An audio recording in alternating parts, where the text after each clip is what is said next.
Alors, pendant que les gens s'installent, je vous souhaite la bienvenue à ce point de presse du premier ministre François Legault, qui est accompagné de la ministre de la Santé et des Services sociaux, Mme Danielle Mécan, et du directeur national de la santé publique, M.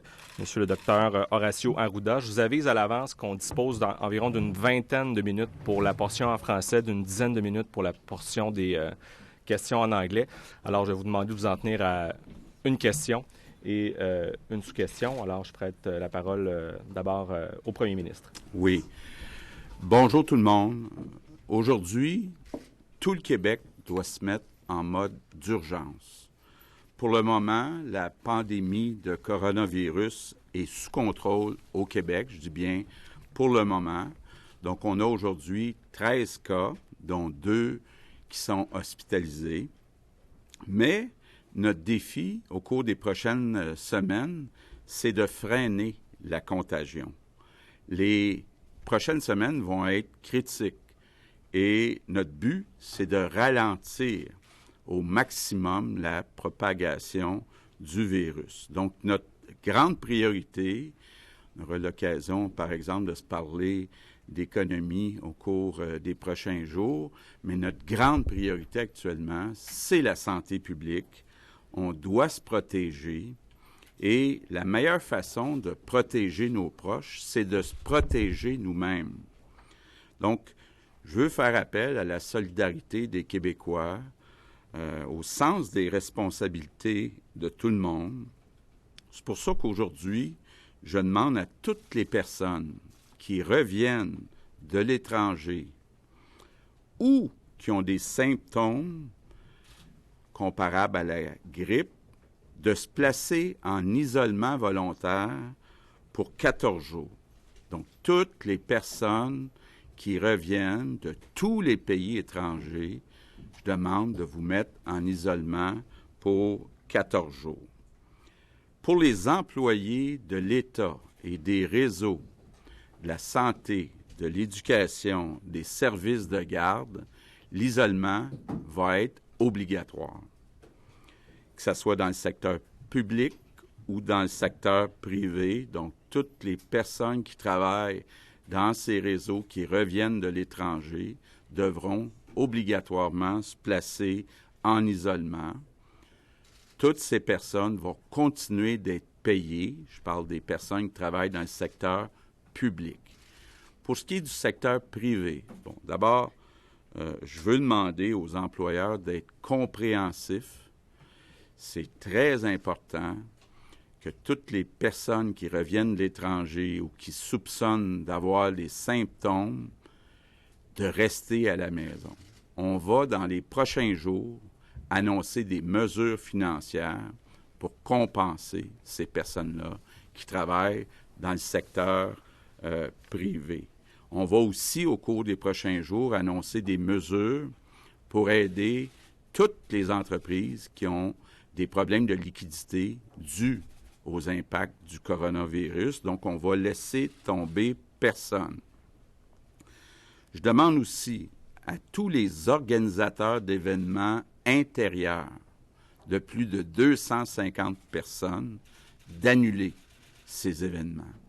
Et je demande aussi de façon générale d'annuler tous les événements qui ne sont pas nécessaires.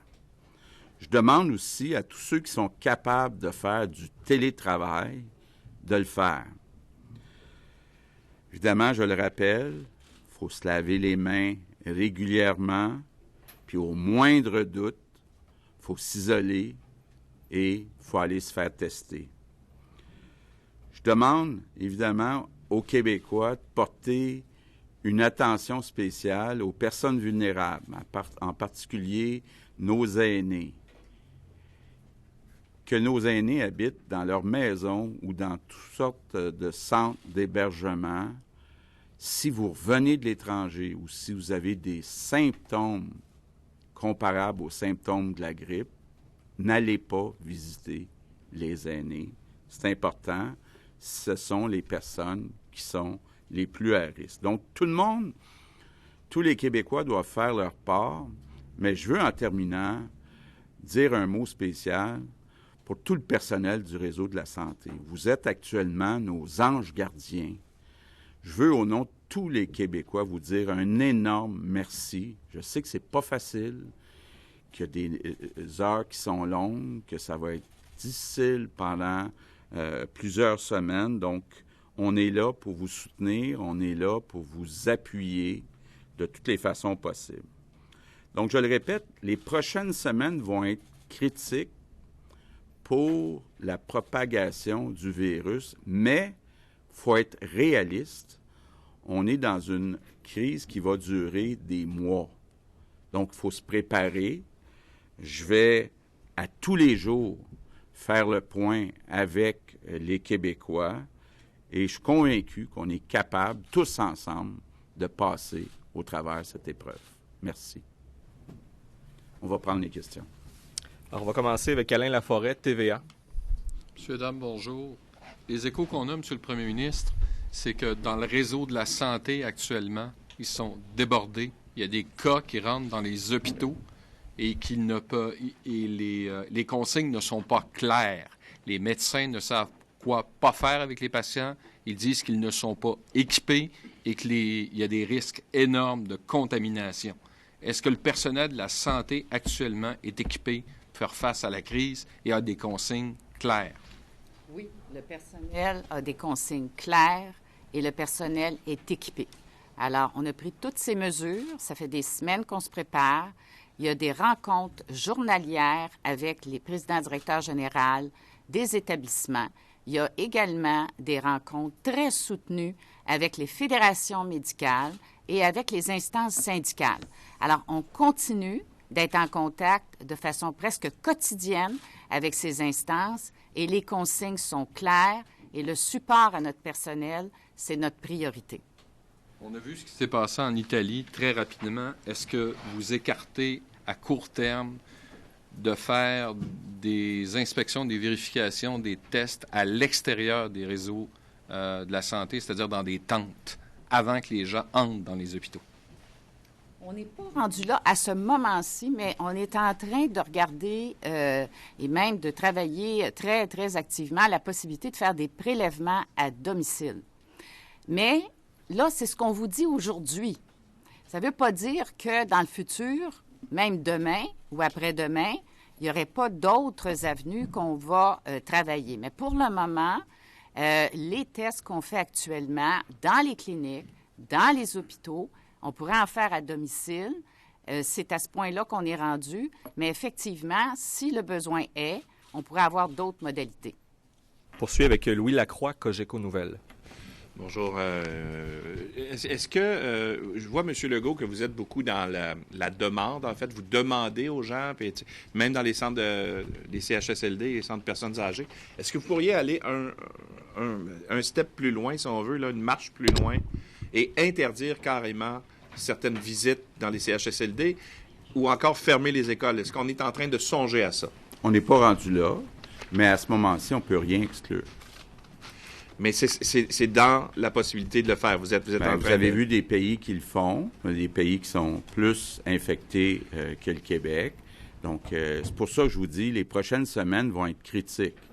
Les 2-3 prochaines semaines, on va voir comment les infections évoluent.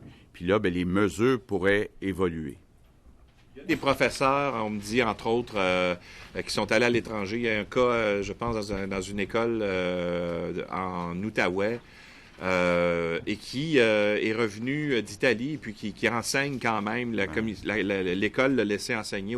Est-ce que ça, c'est pas un manque de prudence? Absolument. D'ailleurs, je l'ai dit clairement, là, ça va être obligatoire pour les professeurs, les gens des réseaux de la santé, des services de garde, de s'isoler 14 jours lorsqu'ils reviennent de l'étranger. Donc ça va être clair, puis ces personnes-là vont continuer d'être payées. Donc je pense que le signal qui est important d'envoyer, c'est que dans le réseau public, le gouvernement va payer pour les personnes isolées. Maintenant, au cours des prochains jours, on va annoncer des mesures pour le secteur privé parce qu'il faut que ça soit la même chose dans le secteur privé. Robert Dutrissac, Le Devoir. Bonjour. Le premier ministre a parlé justement de freiner la contagion. Peut-être, M. Arruda, j'aimerais savoir les dernières connaissances sur la propagation du virus. Où est-ce qu'on en est? Autrement, et en fait, quel est le scénario le plus probable que vous envisagez à l'heure actuelle pour le Québec? Donc, ce que vous semblez dire, c'est qu'il y a une assurance, qu'il y a ce qu'on appelle une contagion communautaire. Et je voudrais savoir si vous avez des projections justement sur le taux de létalité et également de ce que vous envisagez comme contagion.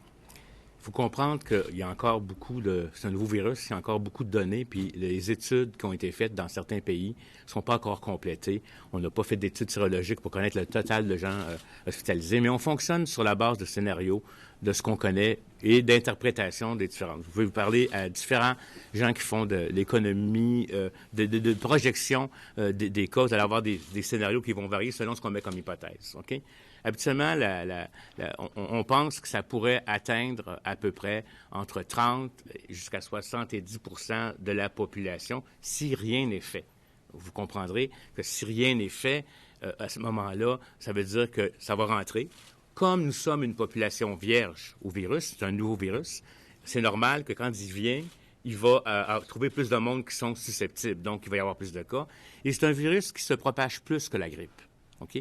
Il se propage plus en termes de R0, c'est le nombre de cas que génère chacun des cas. Mais si on est en mesure, par nos actions, ou parce que le virus ne va pas sauter d'une personne à l'autre s'il n'est pas... C'est par nos actions qu'on est en train de mettre en place. Ce que recommande l'OMS, ce que recommande le plus grand expert qui est allé en Chine, c'est véritablement cette approche très agressive au départ qui va diminuer l'introduction et qui va l'étaler. On ne pourra pas, écoutez, très honnêtement, je ne pense pas qu'on va avoir 13 cas, puis ça va redescendre, puis ça va être 0. Je pense que c'est presque impossible, compte tenu de ce qui circule. Ça va diminuer au printemps, ça va peut-être reprendre à l'automne, on ne sait pas encore. Mais si on est très agressif maintenant, puis nous, on a un profil très différent de la Colombie-Britannique, eux, ce sont les Chinois qui les ont infectés à travers les vols qui sont ici. Nous, la France, l'Italie, ce sont des pays où il y a beaucoup de circulation. Donc, si au début, on met des mesures importantes, notamment que les gens, parce que les gens peuvent traverser la frontière sans aucun symptôme, mais arriver ici, être malade, puis répandre la maladie ailleurs.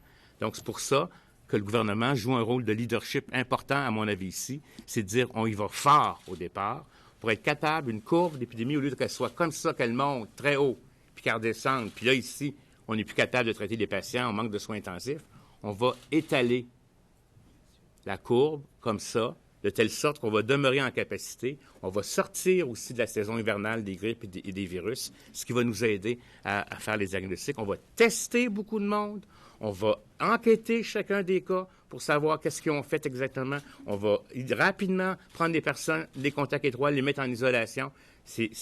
On est clair qu'on brime un peu les droits individuels, mais c'est pour le bien collectif et c'est pour le bien des personnes. Je pense que notre système, on fait appel à la solidarité de tous les gens. Les gens doivent être aussi responsables par rapport à leur comportement. Quand on dit « vous revenez de voyage, faites une isolation volontaire », c'est une bonne chose. On essaie de ne pas contaminer les autres.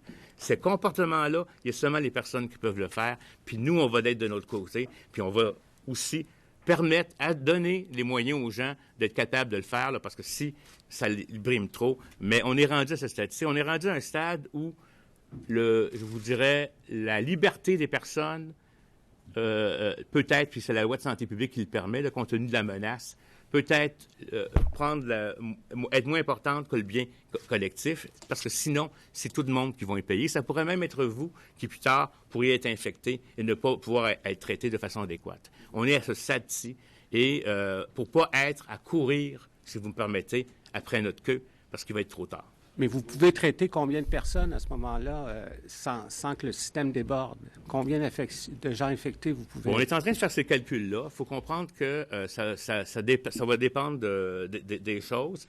Dans un scénario hyper catastrophe avec des taux de létalité à 6 % etc., là, ça va être difficile. Mais on ne pense pas que c'est là qu'on va être. On va peut-être être un peu plus que le H1N1, qui d'ailleurs a été très fort à Winnipeg au printemps et qui est devenu faible au Québec. D'ailleurs, on s'est fait dire qu'on avait trop fait de choses à ce temps-là parce que ça n'avait pas été si pire. Moi, je préfère être prêt, à mon avis, que de dire il est trop tard. Fait que les calculs se font, ça va dépendre. Heureusement, il y a beaucoup de gens qui peuvent être traités à l'externe. OK? Donc, on n'a pas besoin de milieu hospitalier. Il y a des ailes d'hôpital qui peuvent être transformées.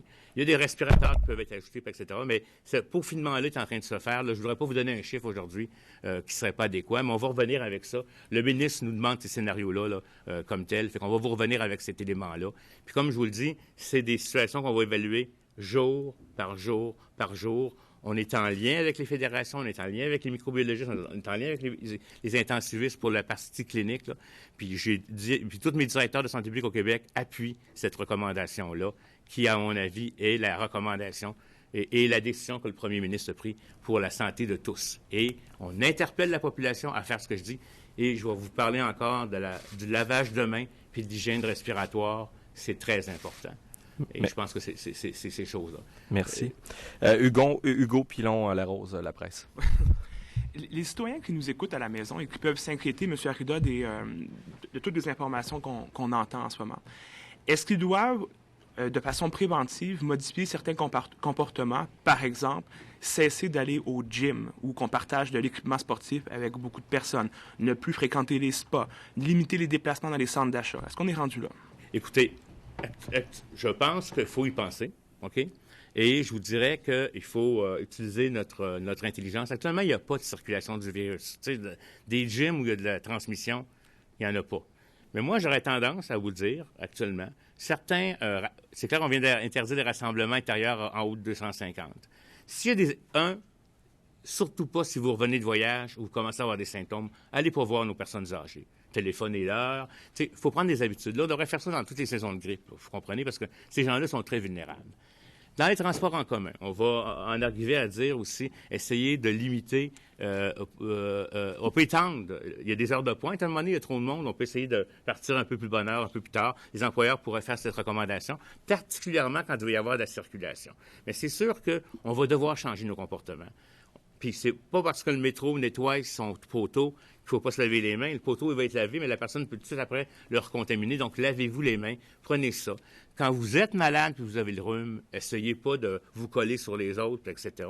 C'est tout ce genre de petits comportements. La somme de tout ça va faire qu'on va avoir un impact sur la maladie. Mais tout le monde doit le faire, à mon avis. Puis, comme dit le ministre, on va revenir au jour le jour.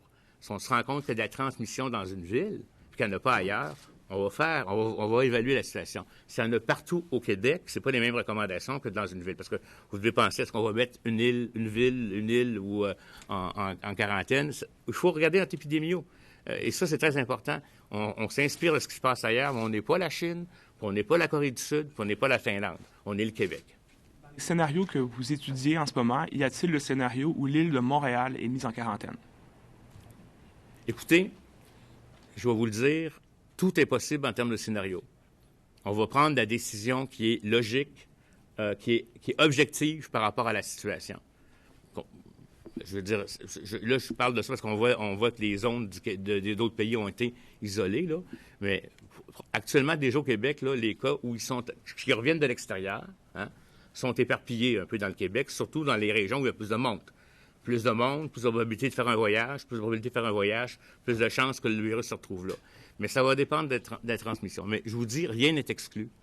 Les pouvoirs du directeur national par rapport à la loi de santé publique et les pouvoirs de la sécurité civile par rapport à la loi de la sécurité civile permettent de faire des quarantaines, Moi, c'est un isolement obligatoire parce qu'on réserve le mot quarantaine au fédéral. Merci Hugo. Charles Le Cavalier, le Journal de Québec.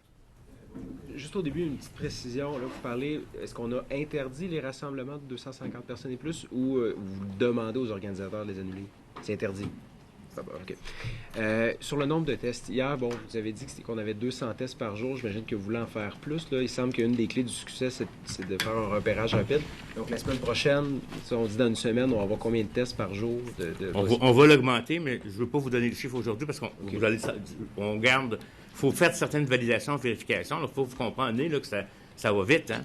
Je ne sais pas si vous comprenez, là, ça va très vite.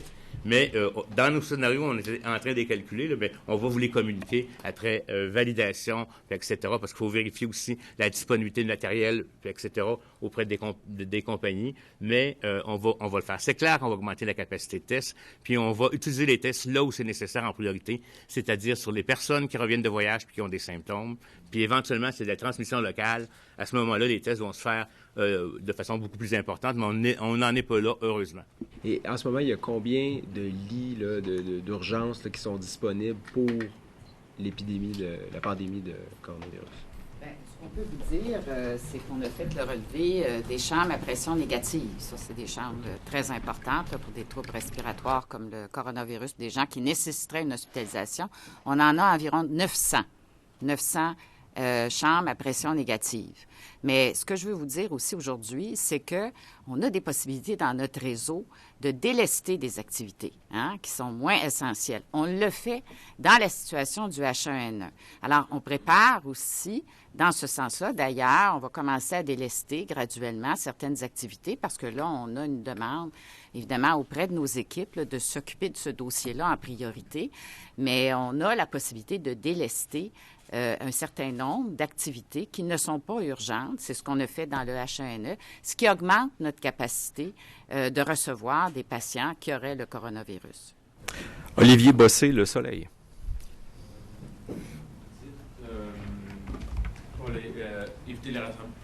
Interdire les rassemblements de plus de 250 personnes. Les gens qui arrivent de voyage se mettent en quarantaine. Par contre, ici, en fin de semaine, je sais que c'est un événement extérieur, mais juste à côté, il y a la Coupe du monde de ski de fond.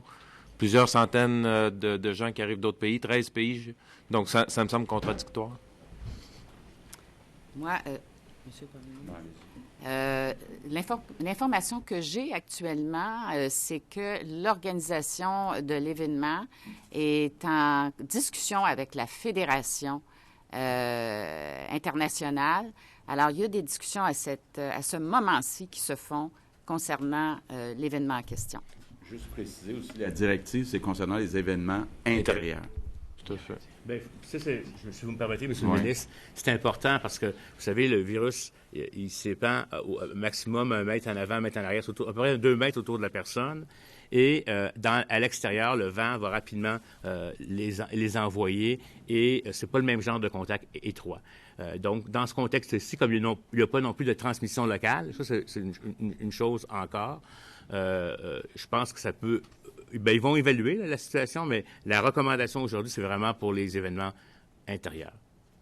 Puis quand on parle de ça aussi, c'est des événements, on ne parle pas de situation où on va faire du magasinage quelque part puis il y a beaucoup de personnes. Là. On est vraiment on fait une activité, cette activité-là, puis même à la limite, on a dit 250, mais quelqu'un pourrait décider là, qu'une réunion qui est pas essentielle est à 200 ou à 150, puis peut décider de la tenir dans l'autre modalité. On n'est pas en train de dire que le 250, c'est le chiffre magique. Là. On fait une analyse des situations actuelles. Puis, malheureusement, le match ne pourra pas être vu par des spectateurs. Il ne pourra pas avoir de spectateurs. Vous voulez dire que les prochains matchs des Canadiens vont être à huis clos, c'est ça que vous dites, là? Ce qu'on dit, c'est que les prochains matchs du Canadien ne pourront pas avoir de spectateurs puisque c'est un événement intérieur avec plus que 250 personnes. Et chez la presse canadienne. Bonjour à tous. Ma question s'adresse à M. Arruda. Oui, bonjour. J'aimerais savoir, dans un calcul de probabilité, quelles sont les chances à ce moment-ci pour le Québec d'éviter le scénario catastrophe de l'Italie? Ça va dépendre, si vous me permettez, du respect de l'application des mesures qu'on met en place. Vous savez, là, le premier ministre demande des choses. Si les gens le font, ça augmente notre probabilité. Est-ce qu'on va la réduire de 50 de 30 ou de 20 Toute réduction va être importante. Je veux dire, si on réduit juste, mettons, de 10 la courbe à un moment donné, c'est 10 de moins et moins de personnes qui vont être. Mais je pense, honnêtement, que ça va être efficace. Ça a été démontré dans d'autres situations. On pourra avoir véritablement une baisse importante du pic, mais surtout aussi son étalement. Parce que si, je vous le dis, le pire, c'est que tout arrive en même temps et qu'on soit obligé de faire des choix à dire est-ce que c'est cette personne-là qu'on traite ou l'autre. Puis ça, on ne veut pas arriver à ça. Puis c'est pour ça aussi qu'on veut aussi protéger nos vulnérables. Quand on vous dit là, de ne pas aller visiter des personnes âgées dans les centres d'accueil, c'est pour pas les amener à la maladie, parce que si on ne rentre pas le virus dans le centre d'accueil, il n'y aura pas la maladie. D'ailleurs, j'aimerais peut-être mentionner que d'ici demain, dès demain, dans tous les CHSLD, il y aura à la porte une personne responsable de la sécurité qui va poser des questions par rapport à avez-vous voyagé, il faudrait vous laver les mains, poser des questions d'usage pour être absolument certain que si on n'est pas obligé d'aller visiter nos personnes vulnérables dans les CHSLD, qu'on s'abstienne. Normalement, je vous dis le contraire, allez visiter nos personnes âgées parce que les gens vivent une situation d'isolement, mais là, je suis en train de dire, si vous sentez que vous avez un syndrome d'allure grippale, si vous toussez, si vous avez des problèmes respiratoires, si vous avez voyagé au cours des 14 derniers jours, n'allez pas visiter nos aînés dans les CHSLD. Et on a un guide aussi qui a été fait en 2009 pour justement contrer une pandémie d'influenza qui a été revue concernant le coronavirus, la COVID-19, et tous les établissements maintenant ont ce guide qui s'adresse particulièrement aux professionnels de la santé. Une question au premier ministre, s'il vous plaît, à propos des voyageurs arrivant de l'étranger. Les mesures dont vous parlez aujourd'hui sont quand même incitatives. Est-ce que vous avez envisagé, est-ce que vous avez le pouvoir, dans les prochaines semaines, si la situation dégénère, d'empêcher des gens de débarquer au Québec? Évidemment, il faudrait le faire avec le gouvernement fédéral. Ça va faire partie des discussions, surtout avec la décision que M. Trump a prise hier soir. Donc, ça fera partie des discussions avec le gouvernement fédéral. Mais la santé publique... Songez à ça sérieusement. Est-ce que c'est un scénario probable, possible? On ne l'exclut pas. Les Radio-Canada. Oui, bonjour. Juste une petite précision rapidement. D'abord, pour ce qui est de la quarantaine pour les employés de l'État, ça s'applique à tous les employés de l'État, ne serait-ce que quelqu'un qui est allé faire du ski une journée au Vermont, ça s'applique à lui. Tout voyage à l'étranger. Absolument. OK. En ce qui concerne les rassemblements de 250 personnes, il y a des écoles secondaires au Québec où il y a plus de 250 élèves, 1000, 2000. Quelle est la différence? Pourquoi est-ce qu'on ne ferme pas ces établissements? On va s'assurer, effectivement, dans certaines universités, il peut y avoir des amphithéâtres qui ont plus que 250 personnes. On parle de 250 personnes dans une salle. Il peut arriver que dans une cafétéria, dans une école, il y ait plus que 250 personnes. Donc, il va falloir avoir le repas qui va être divisé par groupe.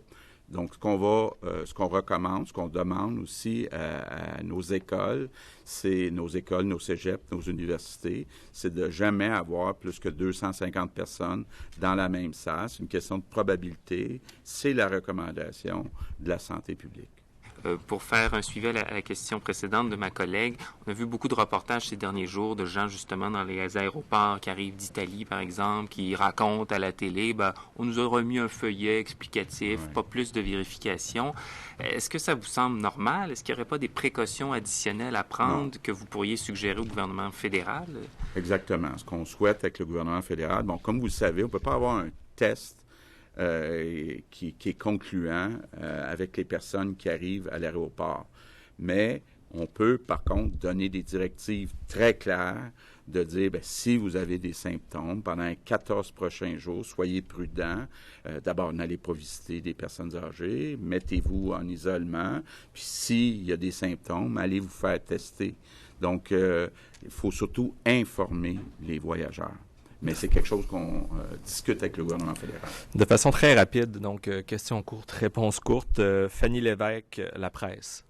Dans les nouveaux cas confirmés, est-ce qu'il y a des cas qui touchent du personnel de santé comme des médecins ou des infirmiers? Docteur Arruda. Écoutez, vous comprendrez qu'on a au Québec une très grande importance pour la question de la confidentialité, particulièrement les autorités de santé publique. Il y a des maladies à déclaration obligatoire qui sont des maladies transmises sexuellement, etc., etc. Et quand, là, il y a des petits nombres, OK? Nous, là, on veut protéger l'information. Quand vous dites, il y a un médecin, une infirmière de tel hôpital, etc., je ne sais pas si vous comprenez, on donne une information qui est une piste pour l'identification. Je suis convaincu que vous-même ou moi-même ou n'importe qui d'autre n'aimerait pas qu'on soit ciblé.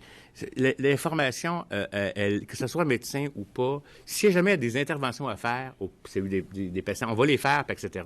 Mais on essaie de ne pas rendre public ces choses-là. Des fois, les journalistes vont le faire, vont retrouver la personne va accepter de le faire. Ils peuvent le faire. Mais nous, là, il n'y a jamais eu de faille en termes de confidentialité au Québec sur les maladies à déclaration obligatoire. Et je sais, je me rappelle très bien dans l'épidémie où on avait la méningite du méningocoque, qu'il y en avait eu à Québec, là, les enfants mouraient dans les écoles. écoles, il y avait des enfants dans des garderies. Les gens voulaient connaître le nom de la personne, etc. C'est jamais sorti de notre côté. C'est sorti notamment par la presse, etc. Fait que dans ce contexte-là, si vous me permettrez, je vous dirais qu'il peut y avoir des fois, il peut y avoir des professionnels de la santé ou d'autres, mais l'important, ce que vous sachiez, c'est que ce soit une personne ou l'autre, on va faire les interventions qui vont être efficaces. Est-ce que vous considérez toujours que le risque est faible au Québec de contracter le coronavirus? Je vous dirais qu'actuellement, le risque est encore faible parce qu'on n'a pas de circulation importante. La projection va faire qu'on va avoir de la transmission. Puis ce qu'on veut faire, c'est d'un risque très élevé, l'abaisser à modéré, faible. Je dirais modéré moyen, là. Il restera pas faible parce qu'il va y avoir de la circulation éventuellement. Mais à date, on est chanceux. Tous les cas qu'on a eu au Québec, c'est pas des cas qui sont le deuxième cas, le frère, le beau-frère de quelqu'un qui est allé en voyage puis qui l'a attrapé, c'est carrément des gens qui sont venus de voyage. On va bientôt passer. Mais ça va arriver comme c'est arrivé ailleurs en Colombie-Britannique. On va bientôt passer aux questions en anglais. Juste avant, j'ai Michel David et Émilienne Crête. Madame Crête, d'abord. Je voulais savoir, est-ce qu'il n'aurait pas été souhaitable de prendre ce genre de mesures musclées-là avant le retour des gens après la semaine de relâche, là, parce qu'on sait que les gens vont en voyage pendant cette période-là? Bien, il faut avoir certains indices. Je vais vous dire, ces mesures-là ont été prises dans des pays alors qu'il y avait des milliers de cas. Donc, déjà, on est beaucoup en avance par rapport à ça. Il faut voir aussi, l'OMS a déclaré la pandémie, mais on allait, indépendamment que l'OMS a déclaré la pandémie, comme hier, on est passé de 8 à 11 cas dans la soirée, ce qui augmente une certaine accélération. Je pense qu'on est assez tôt dans les éléments. On peut toujours dire, il y a aussi une question d'acceptabilité sociale de la population. Parce que avoir voulu implanter ça dès, mettons, là, j'aurais dit, je vais me projeter, parce qu'on savait qu'on allait arriver à ces mesures-là éventuellement en janvier. On m'aurait dit, mais Dr. Arruda, qu'est-ce qui se passe avec vous? Et l'acceptabilité sociale des gens à ça, à le faire, parce qu'on a beau le faire, mais il faut que les gens le fassent. Et là, je pense que la société est mûre à ça. Les gens commencent à être plus inquiets. On a vu l'expérience de l'Italie. On est en relation avec les Français en termes de voix. Moi, je pense qu'on est au contraire proactif. Ailleurs, au Canada, ça ne s'est pas encore fait. Ça va probablement se faire, je ne sais pas comme tel. Mais moi, au Québec, je vais vous dire, comme directeur national, et mes directeurs de santé publique et mes experts considèrent que c'est le momentum. Et on aurait eu de la difficulté à le faire peut-être antérieurement. C'est facile toujours de dire en rétrospective, mais je vais vous le dire. Là, actuellement, là, le fruit, il est mûr pour être cueilli. Puis il n'est pas encore tout à fait mûr. Il n'est pas en train de devenir fripé. On arrive au bon moment. Et donc, c'est pas nécessaire, donc, à ce moment-là non plus, de fermer les écoles, parce qu'il y a certains experts qui prétendent que ça serait souhaitable. Le ministre le dit, là. Le ministre le dit. Oui, hein? Premier ministre. Oui, excusez-moi. Je trouve c'est la première fois que je fais un point de presse avec vous. Je vous présente mes plus sincères excuses si je vous ai insulté. Oh mon Dieu Seigneur. Je sens que je vais faire bye-bye. Infoman, excusez-moi, monsieur le Premier ministre. Il faut donc comprendre qu'on fait des annonces à tous les jours. Quand il va y avoir de la circulation locale, ça se peut qu'on ferme les écoles. Comprenez-vous? C'est que là, il faut vraiment, là, on fait ça sur la base des informations qui sont chez nous, puis on le fait en fonction de notre épidémiologie, qui n'est pas la même que celle de la Colombie-Britannique, puis qui n'est pas la même de l'Ontario. C'est pour ça qu'on fait de la surveillance, c'est pour ça qu'on est aux aguets, c'est pour ça que depuis le mois de, je dirais, mi-janvier, on est là-dessus, c'est pour ça que depuis le début janvier, on a commencé à penser à approvisionnement, masques, etc., etc. Parce qu'on l'a déjà vécu, puis on va faire mieux que la dernière fois, puis on va survivre à tout ça grâce à notre solidarité, puis la prochaine fois, on fera encore mieux. De façon donc très rapide, parce que le temps file, puis que je veux laisser la chance à nos collègues des médias anglophones de faire leur travail également. Il y avait Annabelle Blais du Journal de Montréal. Bonjour. Juste pour que ce soit très clair, là, la loi sur la santé publique et les pouvoirs du premier ministre, donc vous pouvez forcer une personne à l'isolement obligatoire.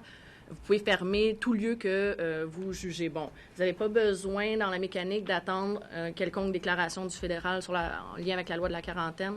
Non, parce que c'est une évaluation, ce qu'on appelle d'une menace appréhendée. OK, la menace peut ne pas être là encore.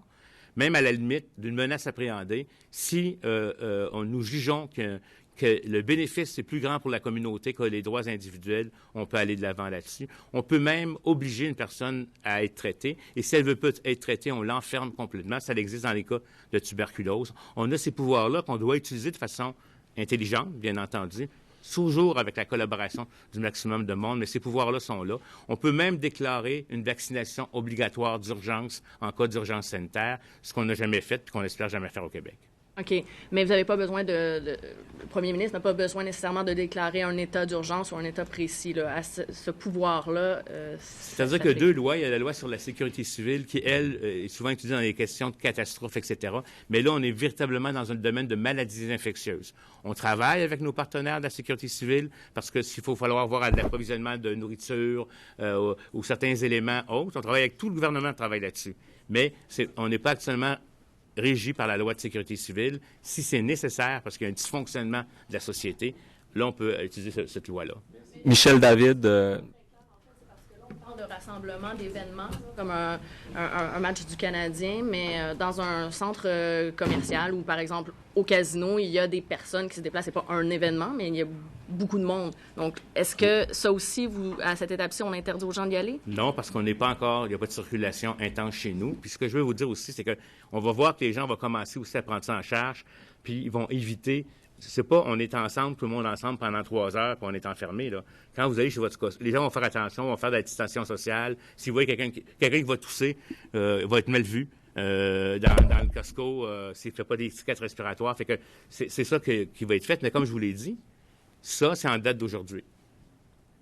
Merci. Michel David, Le Devoir. Ensuite, on passe en anglais.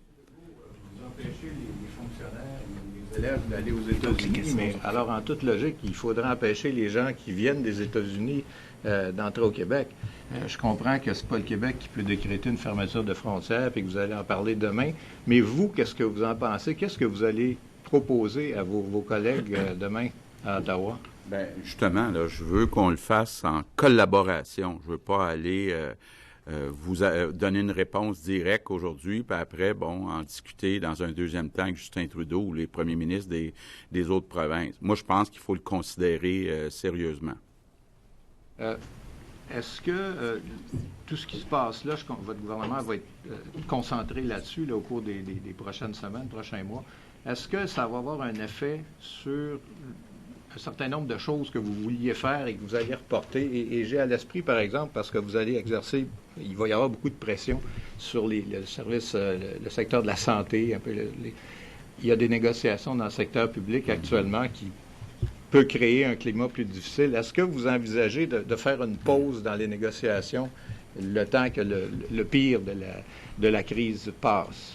Oui, effectivement, la question se pose, là, puis j'ai commencé à en parler avec Christian Dubé, là, qu'est-ce qu'on doit faire concernant les négociations avec le réseau de la santé, parce qu'on va avoir besoin de leur appui et évidemment, dans le cadre d'une négociation, il y a toujours un climat tendu qui peut arriver. Donc, on regarde différents scénarios avec le Conseil du Trésor pour voir comment on pourrait faire peut-être une entente spéciale avec le réseau de la santé. Merci. On passe en anglais. Phil Autier de Gazette. Good day. Mr. Arruda, just to clarify something you said about at what level we're at in the crisis.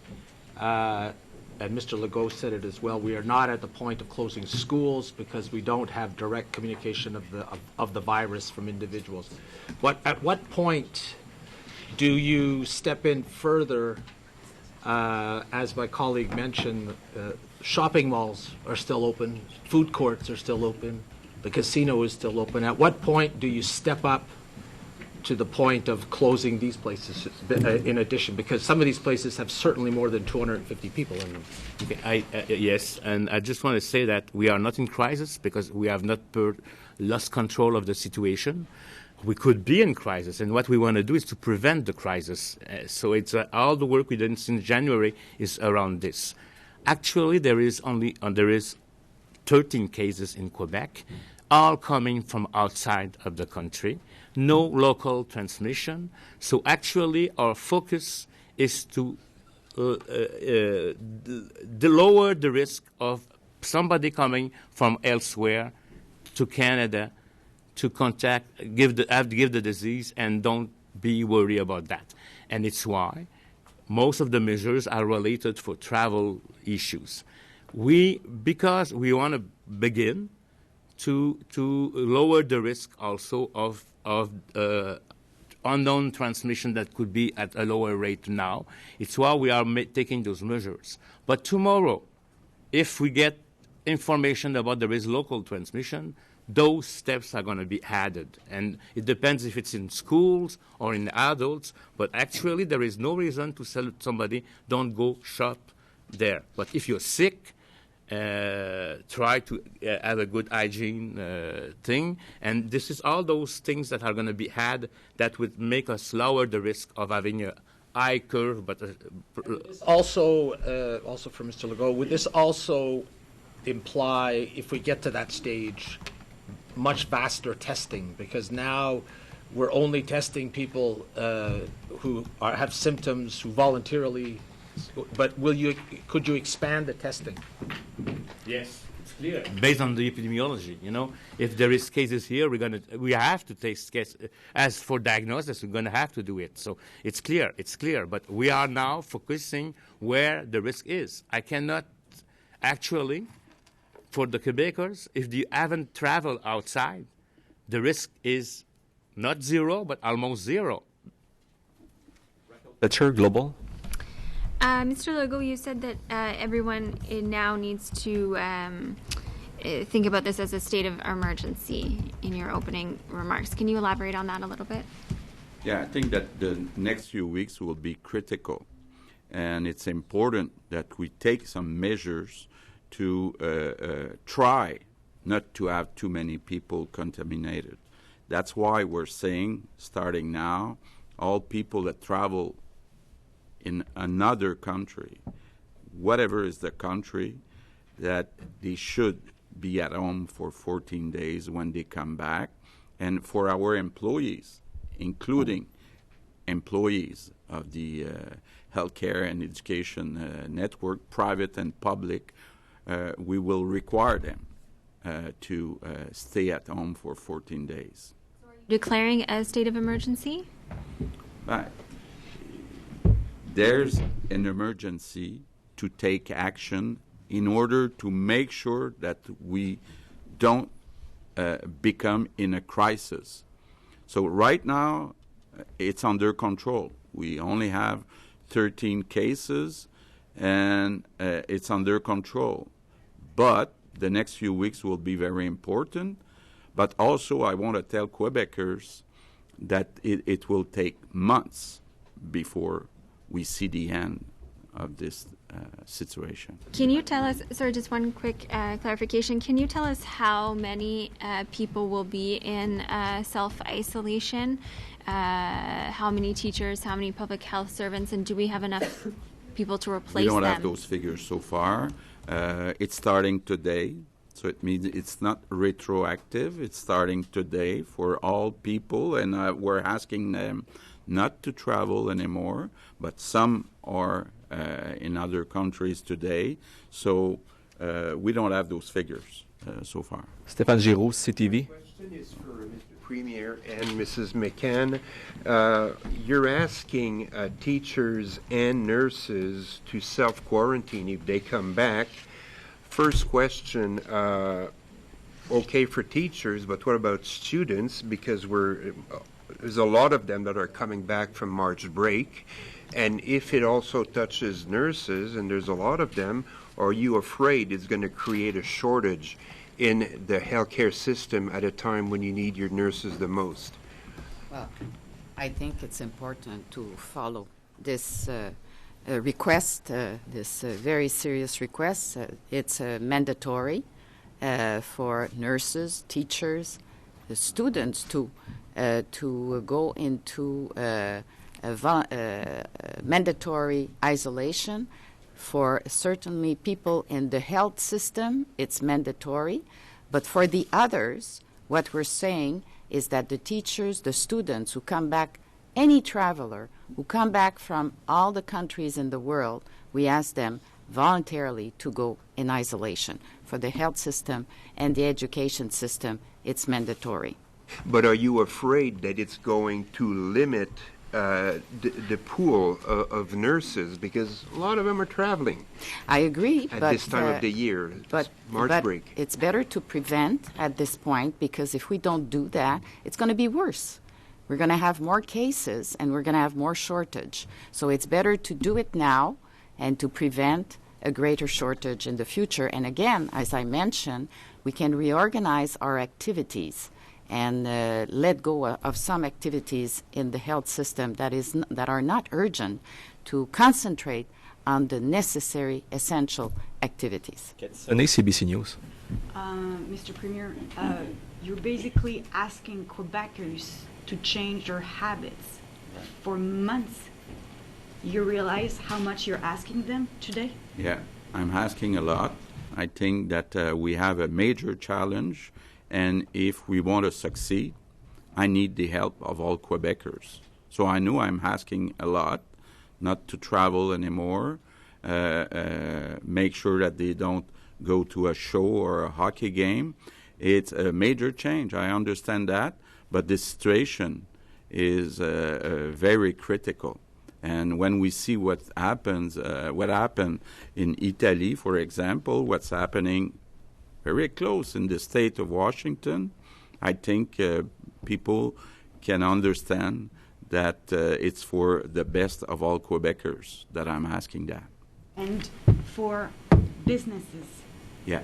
When you say, okay, employees will have to self-quarantine themselves, I mean, we don't know how far that's going to go. So how far are you willing to go to help them and Quebecers as well to limit the we know that we have a stabilization reserve of $14 billion. So I will not try to save money. I think it's important if we see that the private sector is dropping activities, that we compensate by the public sector. Because the impacts, the economic impact, will be coming from many reasons. First, the commercial exchanges, they will be reduced. Less exportation, less input for some company. Tourism will see less tourists in Quebec. There's maybe an opportunity to ask Quebecers to take their next vacation in Quebec, but for sure you'll see here in Quebec City less tourists. Of course, the confidence is so important in economy. We see already that some projects that were supposed to be done soon, they will be delayed by some investors. And of course, the drop of 20-25% in stock exchanges, it means that people will have less money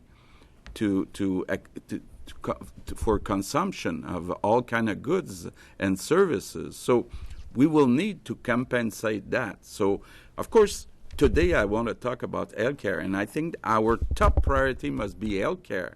But we are already working on many measures to help our economy going through this tough situation. You have a big mission in front of you, Mr. Legault. Yeah. Merci à tous, Monsieur Legault, Madame Blais. On a déjà débordé À Ottawa, là, il y a quand même un développement important. Là. Vous ne pourrez pas parler de la frontière avec vos homologues. Là, il y a des téléphones, il y a des vidéoconférences. On va quand même, puis on se parle déjà. Là, donc, je pense que les discussions vont se poursuivre, qu'il y ait une rencontre ou non. De toute façon, dans la rencontre de 2 jours, c'était seulement un des sujets. Il y avait les Autochtones, il y avait toutes sortes d'autres sujets. Je pense que c'est important qu'on se concentre actuellement sur les impacts du coronavirus, puis on va trouver des moyens de parler avec nos collègues des autres provinces, puis avec le gouvernement fédéral. Merci à tous d'avoir pris le temps de répondre à nos questions. À bientôt.